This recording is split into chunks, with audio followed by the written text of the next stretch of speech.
بسم اللہ الرحمن الرحیم۔ سامعین و ناظرین، السلام علیکم۔ پچھلی نشست میں، پچھلے حلقہ میں ہم نے حضور ریاض الملت مفسر قرآن پیر مفتی ابو النصر محمد ریاض الدین قادری چشتی نقشبندی سہروردی قدس سرہ کے رسالہ فیضان الاعوان کے پہلے حصہ کی خواندگی کی تھی، جس میں فوتگی کے پہلے دن جو کھانا خیرات کے نام سے پکایا جاتا ہے اس کا شرعی حکم بیان کیا گیا تھا۔ اب رسالہ کا دوسرا حصہ جس میں مسئلہ تعزیت کا بیان ہے، تو جب فوتگی ہوتی ہے، کوئی بھی مسلمان مرد عورت، کوئی جوان بچہ فوت ہوتا ہے، تو لوگ فوتگی والے گھر جاتے ہیں اور وہاں تعزیت کرتے ہیں، دعا کرتے ہیں، اور تعزیت کا یہ سلسلہ 3 دن تک اہتمام کے ساتھ قائم رہتا ہے۔ پھر اس کے بعد گاہے بگاہے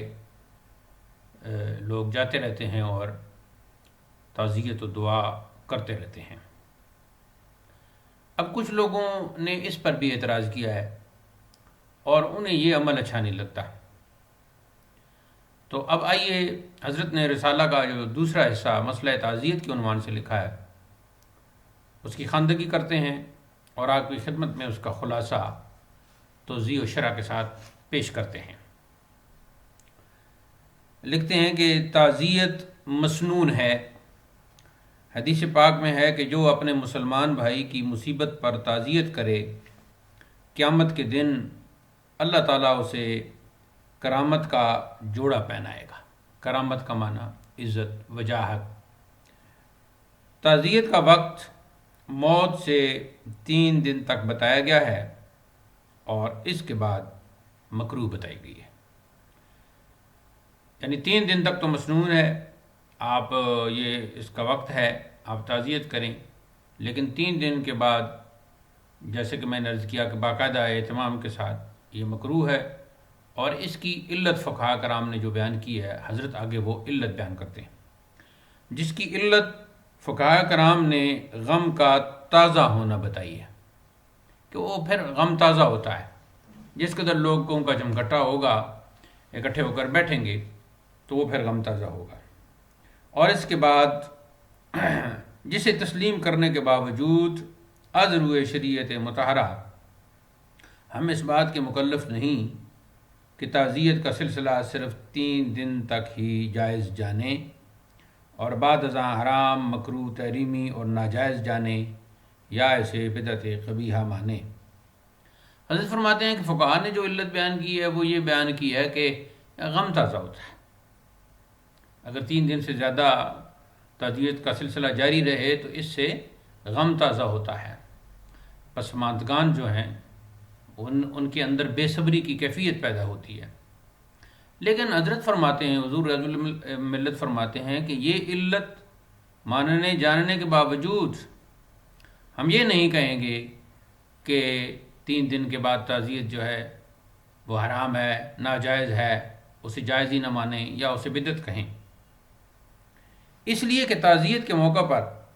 جہاں ایک طرف غم زدہ خاندان کو تسلی دی جاتی ہے، ان کی دلداری کی جاتی ہے اور ان کے غم میں شریک ہو کے بیٹھا جاتا ہے،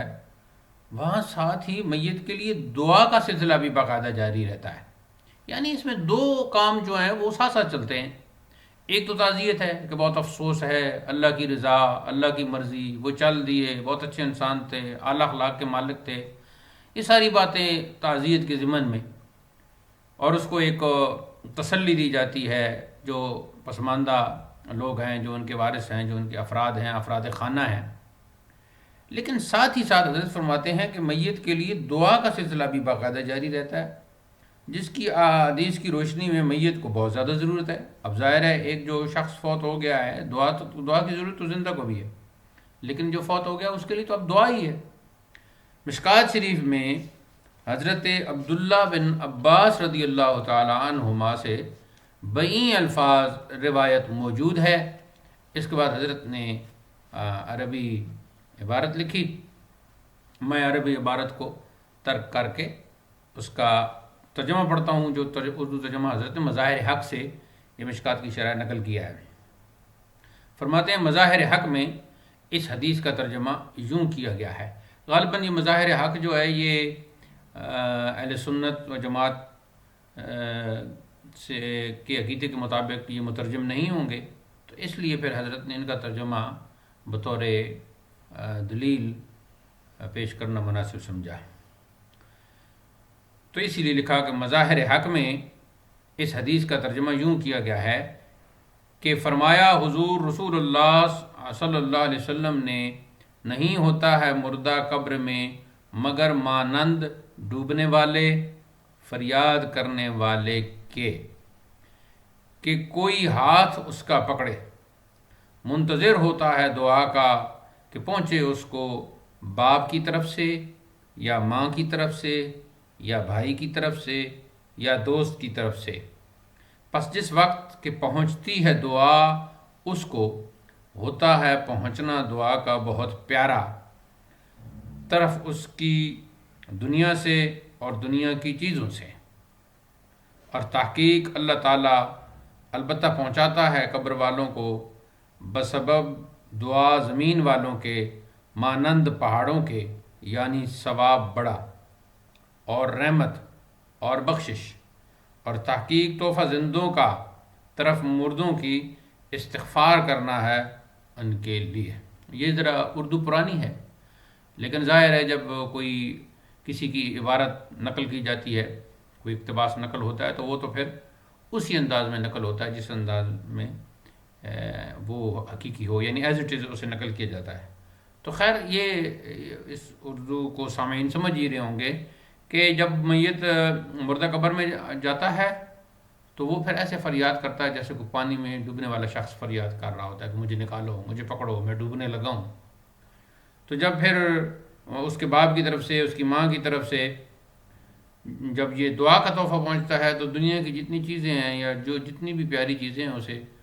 اس وقت اسے اس دعا سے پیاری کوئی چیز نہیں لگتی، اور اسے جو ہے وہ پہاڑوں جتنا ثواب ملتا ہے، اور اس پر اللہ کی رحمت ہوتی ہے، اسے بخشش عطا ہوتی ہے۔ تو یہ جو زندہ لوگ ہیں ان کی طرف سے مردہ کے لیے سب سے بڑا تحفہ اس کے لیے دعا کرنا اور استغفار کرنا ہے۔ اب حضرت اس ترجمہ کو نقل کرنے کے بعد فرماتے ہیں اب ظاہر ہے کہ فوت شدگان اہل اسلام کے لیے، یعنی فوت شدگان اہل اسلام کے لیے بخشش مانگنا اور ان کے لیے دعا کا تحفہ بھیجنا صرف 3 دنوں پر ہی تو موقوف نہیں، یہ تحفہ اگر 40 دن تک بلکہ عمر بھر بھیجتا رہے تو کون سی رکاوٹ ہے؟ اگر آپ مردہ کے لیے، میت کے لیے، فوت ہو جانے والے کے لیے 4 دن دعا کریں، 5 دن کریں، 6 دن کریں، 7ویں دن کریں، 40ویں دن کریں، ہر جمعرات کو کریں، روز ہی کرتے رہیں، عمر بھر کرتے رہیں، تو اس میں کون سی رکاوٹ ہے؟ کون سی اس میں ایسی بات ہے جو قرآن کے منافی ہے، جو حدیث کے منافی ہے، جو سنت کے منافی ہے؟ آگے فرماتے ہیں علاوہ ازیں صحابہ کرام کا معمول اس سلسلہ میں نہ صرف دعا تک محدود بتایا گیا ہے بلکہ 7 دن تک تو ان سے ایصال ثواب کے لیے طعام دینا ثابت ہے، چنانچہ شرح الصدور میں ہے۔ آگے شرح الصدور کی عربی عبارت لکھی جس کا ترجمہ ہے کہ حضرت طاؤوس سے روایت ہے، وہ فرماتے ہیں کہ بے شک مردے اپنی قبروں میں سوال کیے جاتے ہیں 7 دن تک، تو صحابہ کرام پسند فرماتے تھے کہ ان دنوں میں مردوں کو ثواب پہنچانے کے لیے کھانا کھلایا جائے، یعنی کھانا کھلایا جائے اپنے احباب کو، عوام کو، مخلوق کو، لوگوں کو، رشتہ داروں کو، اور اس کا ثواب پہنچایا جائے مردوں کو، اس مردے کو، فوت ہونے والے کو۔ 7 دن تک یہ صحابہ کا معمول اور عمل ثابت ہو رہا ہے، کیونکہ جو قبر میں سوال کیے جاتے ہیں یا جو امتحان کا سلسلہ جاری ہوتا ہے اس روایت کے مطابق وہ 7 دنوں تک ہوتا ہے۔ تو حضرت فرماتے ہیں تو ظاہر ہے کہ صحابہ کرام کا 7 دن تک غرباء کو طعام کھلانے سے مقصود یہ تھا کہ میت کی طعام و دعا سے امداد جاری رہے، یعنی میت کی امداد جاری رہے، کس سے؟ بذریعہ طعام اور بذریعہ دعا۔ اور منکر نکیر کے جوابات میں، یعنی یہ جو 2 فرشتے قبر میں سوال کرنے کے لیے آتے ہیں، ایک کا نام منکر، ایک کا نام نکیر. اور منکر نکیر کے جوابات میں اس کے دل و زبان ثابت رہیں، تاکہ وہ اس کے دل و زبان ثابت رہیں اور اس کے اس دعا اور استعام اور اس اہتمام کی وجہ سے، اس ایصال ثواب کی وجہ سے اس کے پلے میں نیکیاں ہوں، اس کا جو نیکیوں والا پلڑا ہے وہ بھاری ہو، اور اس کے دامن میں نیکیوں کی کثرت ہو، دعا اس کو کے تحفے ہوں، تو پھر اس کو آسانی ہو منکر نکیر کے جوابات دینے میں.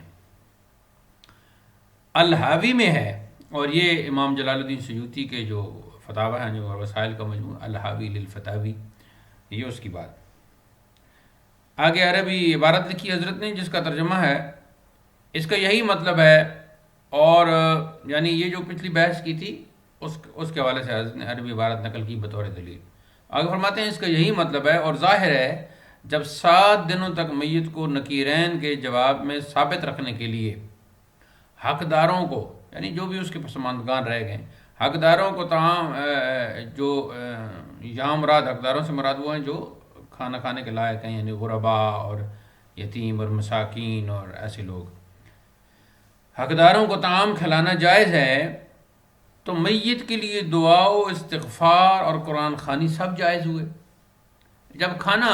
غربا کو کھلانا، اس میت کو ایصال ثواب پہنچانے کے لیے 7 دن تک صحابہ کا عمل ثابت ہو رہا ہے، تو 7 دن تک دعا کیوں نہیں کی جا سکتی؟ شرح صدور میں ہے کہ فرشتے قرآن کریم پڑھنے والے مومن کی روحوں میں نماز جنازہ ادا کرتے ہیں، پھر اس کے لیے دوبارہ اٹھنے تک دعا کرتے ہیں، یعنی بعد الموت جو ہے اس وقت تک دعا کرتے ہیں اس مردہ کے لیے، اس فوت شدہ کے لیے. پھر فرشتے اس کے قیامت کے دن تک استغفار کرتے رہتے ہیں. اب یہ مضمون شرح صدور کا، اب حضرت فرماتے ہیں کہ مدرجہ بالا مضمون سے درج ذیل یعنی ذیل کے امور ثابت ہوئے. نمبر 1، میت اپنی قبر میں غوث یعنی مدد کرنے والے کا طالب ہوتا ہے، کیونکہ یہ لفظ آیا ہے. اس کے بعد نمبر 2، زندوں کی دعا کا منتظر ہوتا ہے. نمبر 3، میت کے لیے اس کے مسلمان ماں باپ، بہن بھائی، دوست احباب جو بھی دعا کریں اللہ تعالیٰ اسے پہنچاتا ہے. نمبر 4، میت کو زندہ مومنوں کی دعا سے پہاڑوں جتنا یعنی بہت زیادہ ثواب پہنچتا ہے. جب پہاڑوں جتنا ثواب پہنچتا ہے تو پھر دعا کیوں نہ کی جائے، اور اس دعا کے لیے 3 دن کیوں خاص کر لیے جائیں. زندوں کا یہ نمبر 5، زندوں کا مردہ مسلمانوں کی طرف ایک تحفہ ان کے لیے استغفار ہے. نمبر 6، دعا خیرات والا تحفہ 3 دنوں تک ہی موقوف نہیں، لگاتار 7 دنوں تک بلکہ اس سے بھی زیادہ دنوں تک متواتر دعا کرنا بھی آیات و روایات کے عموم سے بخوبی ثابت ہے. صحابہ کرام مرنے والے اہل اسلام کے ایصال ثواب کے لیے اور نکیرین کے جواب دینے میں ان کے ثابت قدم رہنے کے لیے 7 دنوں تک طعام دینا مستحب اور مستحسن جانتے تھے. تو یہ گویا صحابہ کی سنت ہوئی. نمبر 8، صحابہ کرام کے مبارک معمول سے معلوم ہوا کہ فوت شدہ مومنین و مومنات کے لیے دعا، استغفار، قرآن خوانی کئی دن تک لگاتار کی جا سکتی ہے، اور ان کو ایصال ثواب کے لیے طعام کھلایا جا سکتا ہے. نمبر 9، قرآن مجید کی تلاوت کرنے والے اہل ایمان خوش قسمت ہیں جن کے لیے فرشتے قیامت تک استغفار کرتے رہتے ہیں. نمبر 10، اہل ایمان کی روحیں بھی قرآن پڑھنے والے اہل ایمان کے جنازے میں فرشتوں کے ساتھ ہوتی ہیں. نمبر 11، فرشتوں کی قرائے قرآن کے لیے استغفار کا سلسلہ قیامت تک جاری ثابت ہوا، تو مسلمانوں کو بھی یہ سلسلہ یوں ہی جاری رکھنا چاہیے. نمبر 12، فرشتوں کی دعا کا سلسلہ مرنے والے مسلمان کی نماز جنازہ کے بعد سے شروع ہو جاتا ہے، لہذا کسی نام کے مسلمان کو بھی دعا بعد جنازہ کا منکر نہیں ہونا چاہیے. یہ جو 12واں ہے نا، اس میں یہ جو ایک مسئلہ، اس پر ہم بعد میں انشاءاللہ تفصیلی بحث کریں گے کہ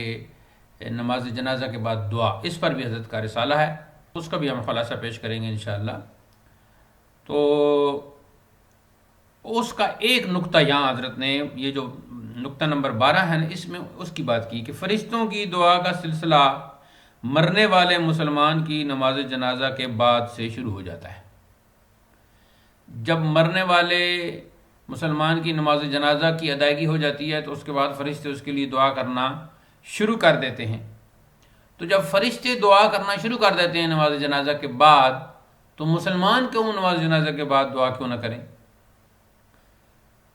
یعنی یہ ایک نقطہ آپ نے یہاں ارشاد فرمایا۔ اب نماز جنازہ کے بعد دعا، کچھ لوگ جن میں دیوبندی اور وہابی شامل ہیں، یہ دونوں بہت ہی گمراہ فرقے ہیں، گمراہ گر فرقے ہیں، لوگوں کو گمراہ کرتے رہتے ہیں، لوگوں کو دینی امور سے دور کرتے ہیں۔ یہ دراصل دشمنان اسلام کے لیے رستے ہموار کرتے رہتے ہیں۔ دشمنان اسلام یہی چاہتے ہیں کہ مسلمان نام کے مسلمان رہ جائیں اور ان کے اندر روح اسلام باقی نہ رہے، اور یہ ان کے سہولت کار ہیں۔ اس لیے ان کی گمراہی سے اپنے آپ کو بچائیں، اپنے ایمان کو بچائیں۔ ہم انشاءاللہ دعا بعد جنازہ پر جو حضرت کا رسالہ ہے حضور ریاض الملت کا، اس کا خلاصہ بھی آپ کی خدمت میں پیش کریں گے۔ ہماری کوشش یہ ہوگی کہ حضرت کے یہ جو ان مسائل پر، ضروری مسائل پر جو رسائل ہیں، ان کا خلاصہ آپ کی خدمت میں پیش کریں اور اس میں اختصار کو ملحوظ خاطر رکھیں، کیونکہ ہر کوئی شخص رسالہ کی خواندگی نہیں کر سکتا، پڑھا لکھا نہیں ہوتا، کتاب پڑھ نہیں سکتا، پھر رسالے میں عربی فارسی عبارتیں ہوتی ہیں، مشکل الفاظ ہوتے ہیں، تو ہر کوئی اس طرح خود نہیں سمجھ سکتا، اس لیے یہ سلسلہ شروع کیا گیا ہے۔ یہ جو 12واں پوائنٹ تھا یہ تو ہو گیا۔ اس کے بعد فرماتے ہیں کہ فرشتوں کی اہل ایمان کے لیے دائمی دعاؤں کا ثبوت ذیل کے الفاظ قرآن سے بھی بخوبی ثابت ہو رہا ہے کہ وہ اہل ایمان کے لیے لگاتار استغفار کرتے ہیں۔ اس کے بعد حضرت نے 2 آیتیں لکھیں فرشتوں کے حوالے سے کہ وہ ایمان والوں کے لیے اور جو بھی زمین میں ہیں ان کے لیے استغفار کرتے ہیں۔ تو جب فرشتے استغفار کرتے ہیں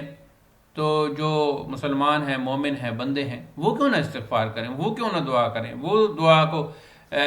کچھ دنوں کے لیے کیوں محدود کر دیں یا کچھ خاص اوقات کے لیے کیوں محدود کر دیں۔ اس کے بعد حضرت نے عنوان دیا ہے جی خلاصہ مضامین۔ مذکورہ بالا مضمون کا حاصل اور پچھلے درج کی ہوئی جملہ مضامین کا خلاصہ یہ ہے کہ فوت شدہ اہل ایمان کے لیے ان کے ورثاء اور دیگر اہل ایمان روز اول سے لے کر تا دم زیست جو بھی تحفہ کسی قسم کے طعام و کلام کے ذریعے بھیجیں، وہ جائز، کار ثواب اور سنت صحابہ کرام علیہم الرضوان میں شامل فرمایا گیا ہے، اور ان کے لیے نماز جنازہ سے لے کر قیامت تک لگاتار استغفار کرنا سنت ملائکہ کرام ہے۔ اللہ کریم جملہ اہل اسلام کو ان پاکیزہ سنتوں پر صحیح معنوں میں عمل کرنے کی توفیق رفیق فرمائے، آمین۔ خاتمہ۔ قرآن مجید، احادیث اور اجماع امت سے بغیر کسی زمانی و مکانی اور تعدادی قید کے فوت شدہ مومنوں کے لیے زندہ اہل ایمان کی دعا نافع اور مفید ہے، یعنی اس میں کوئی شک نہیں۔ گویا یہ حضرت نے ایک قانون دے دیا کہ نہ تو اس میں کوئی زمانی قید ہوگی کہ بھئی فلاں وقت دعا کرنی ہے، فلاں وقت دعا نہیں کرنی، نہ اس میں کوئی مکانی قید ہوگی کہ فلاں جگہ دعا کرنی ہے اور فلاں جگہ دعا نہیں کرنی، نہ اس میں کوئی تعدادی قید ہوگی کہ اتنی بار دعا کرنی ہے اور اتنی بار دعا نہیں کرنی، یا اتنے دن دعا کرنی ہے اور اتنے دن دعا نہیں کرنی۔ تو فرماتے ہیں کہ بغیر کسی زمانی، مکانی اور تعدادی قید کے فوت شدہ مومنوں کے لیے زندہ اہل ایمان کی دعا نافع اور مفید ہے۔ آگے امام جلال الدین سیوطی رحمۃ اللہ علیہ کی شرح صدور کی عربی عبارت لکھی، جس کا ترجمہ یہ ہے، یعنی بلا شبہ متعدد حضرات نے اس بات پر اجماع نقل فرمایا ہے کہ بے شک دعا میت کو نفع دیتی ہے، اور اس کی دلیل قرآن کریم سے اللہ تعالیٰ کا یہ فرمان ہے کہ والذین جاؤوا من بعدہم یقولون ربنا اغفر لنا ولاخواننا الذین سبقونا بالایمان، اور وہ لوگ جو ان کے بعد آئے عرض کرتے ہیں کہ اے ہمارے رب ہمیں بخش دے اور ہمارے ان بھائیوں کو جو ہم سے پہلے ایمان لائے۔ آگے شرح الفقہ الاکبر، یعنی شرح الفقہ الاکبر جو ملا علی قاری کی شرح ہے الفقہ الاکبر، امام اعظم ابو حنیفہ کا رسالہ ہے، آپ کی طرف منسوب ہے، اور اس کی شرح الفقہ الاکبر یہ حضرت ملا علی قاری رحمۃ اللہ تعالیٰ علیہ کی ہے۔ تو اس کی ایک عبارت نقل کی کہ ان دعاء الاحیاء للاموات نفع لہم، بے شک زندوں کی دعائیں اموات کے لیے نفع مند ہیں۔ سلف و خلف یعنی پہلے جو بزرگ گزر گئے ہیں اور جو ان کے بعد آئے ہیں، سلف و خلف سب کا، اور جو اب موجود ہیں سلف و خلف سب کا اس پر اجماع ہے۔ وقد توارث السلف واجمع علیہ الخلف، تو انہوں نے یہ آگے پھر عبارت نقل کی کہ سلف اور خلف سب کا اس بات پر اجماع ہے۔ اہل سنت و جماعت کا یہی پاکیزہ مسلک ہے کہ تعیین یوم کی صورت میں ہو۔ تعیین یوم کیا ہے؟ یعنی کوئی دن مقرر کر دینا، جیسے ہمارے ہاں پہلا دن ہے فوتگی کے وقت، پھر تیسرا دن ہے جسے کلخانی کہتے ہیں، پھر جمعرات کے جو ہے مواقع ہے، اور پھر چیلم کا موقع ہے۔ تو یہ ہے تعیین یوم، یعنی کسی دن کو معین کر دینا، مقرر کر دینا۔ جیسے ہمارے ہاں شادی کی جاتی ہے تو اس کا دن مقرر کیا جاتا ہے، ولیمہ کا دن مقرر کیا جاتا ہے، سیاسی جلسے ہوتے ہیں تو دن مقرر کیا جاتا ہے، فلاں تاریخ کو فلاں جناب کا سیاسی جلسہ ہوگا، میلہ ہوتا ہے تو اس کے لیے دن مقرر کیے جاتے ہیں، کوئی تہوار ہوتا ہے اس کے لیے دن مقرر کیا جاتا ہے، یا عید کا دن مقرر ہے ہمارے لیے کہ جب رمضان مکمل ہو جائے تو عید الفطر ہوگی۔ ایسی بڑی عید کا دن ہمارے لیے مقرر ہے کہ وہ 10 ذوالحج کو ہوگی۔ ایسی قربانی کے دن مقرر ہیں، تو اسے کہتے ہیں تعیین یوم، جو اسلام کا ایک خاص انداز ہے۔ تو ایک ہے کہ تعیین یوم نہ ہو، کسی بھی دن کوئی دعا کر لی جائے، کوئی نیک عمل کر لیا جائے، تو فرماتے ہیں تعیین یوم کی صورت میں ہو یا بلا تعیین یوم کی شکل میں، پہلے دن میں ہو یا تیسرے، 7ویں اور 40ویں دن میں، سال کے بعد اجتماعی شکل میں ہو، چونکہ سالانہ بھی منائے جسے برسی کہا جاتا ہے یا عرس کہا جاتا ہے جو بزرگ علماء اور مشائخ ہوں تو سال کے بعد اجتماعی شکل میں ہو یا انفرادی شکل میں ہو، جب بھی فوت شدہ اہل ایمان کے لیے قرآن خوانی کی جائے، اللہ تعالیٰ جل وعلا اپنے حبیب لبیب سید عالم نور مجسم سیدنا محمد مصطفیٰ علیہ الصلاۃ والسلام کے وسیلہ جلیلہ کے طفیل انہیں ضرور پہنچا کر فیض یاب فرماتا ہے۔ اب اس میں حضرت نے بالکل واضح کر دیا تعیین یوم ہو یا بلا تعیین یوم۔ آگے فرماتے ہیں اللہ کریم ہمیں اسی سچے اور سچے عقیدے پر قائم فرمائے، اسی پر خاتمہ بالخیر ہو، اور فقیر کی اس حقیر سی سائی کو درجہ قبولیت سے نواز کر اس کے ثواب سے ناچیز کے والدین کریمین، بہن بھائیوں، بیوی بچوں، آباء و اجداد، امہات و جدات، خیش قبیلے، اساتذہ و مشائخ، ہمارے آقا کریم علیہ الصلوۃ والسلام کی ساری امت، بلکہ حضرت آدم علیہ السلام کی ساری با ایمان اولاد کو نوازے، اور یہ چند صفحات حقیر کی بخشش کا ذریعہ ہوں، آمین۔ والصلاۃ والسلام علی نبینا الکریم وآخر دعوانا الحمد للہ رب العالمین۔ تو حضرت نے یہ اس رسالہ میں پہلا مسئلہ بیان کیا، پہلے دن جو خیرات کی جاتی ہے اس کا، اور دوسرا مسئلہ اس میں تعزیت و دعا کا بیان کیا۔ اس نشست میں یہ دوسرا مسئلہ بیان ہوا ہے، مسئلہ تعزیت اور یہ جو دعا کرنا ہے، اور پہلی نشست میں ہم نے بیان کیا ہے مسئلہ خیرات کا جو شرعی حکم ہے۔ یہ دونوں ویڈیوز انشاءاللہ ہمارے یوٹیوب چینل اسلامی عقائد و علوم پر اپلوڈ کی جائیں گی۔ آپ اس چینل کو سبسکرائب کریں، ان ویڈیوز کو شیئر کریں، لائک کریں، کمنٹ باکس میں اپنی رائے سے نوازیں، اگر کوئی سوال ہو تو وہ بھی ضرور لکھیں، انشاءاللہ ہم آئندہ نشست میں اس کا جواب دیں گے، اور ایسی ویڈیوز کو شیئر کرنا یہ صدقہ جاریہ ہے۔ وآخر دعوانا الحمد للہ رب العالمین، السلام علیکم ورحمۃ اللہ۔